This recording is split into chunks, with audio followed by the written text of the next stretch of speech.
नमस्कार विद्यार्थी मित्रांनो, रो अँड रँकिंग या टॉपिकचा अतिशय महत्वाचा एक प्रश्न. एका परीक्षेत उत्तीर्ण झालेल्या विद्यार्थ्यांच्या यादीमध्ये कविता वरतून विसावी.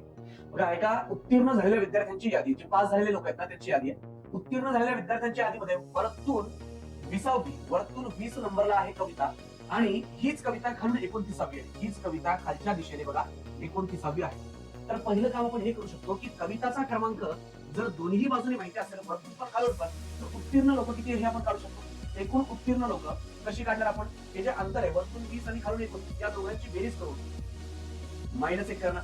मग हे किती झाले तुमचे? 49 वजा 1 48. उत्तीर्ण असलेले लोक किती? 48. एक वजा का केला? कारण कविता डबल मोजल्या गेली वरतून आणि खालच्या सिक्वेन्स मध्ये, म्हणून तो एक मायनस झालाय. मग उत्तीर्ण लोक आहेत 48. पण मित्रांनो पुढे बघा, त्यांनी 6 विद्यार्थी गैरहजर आणि 6 विद्यार्थी अनुत्तीर्ण होते.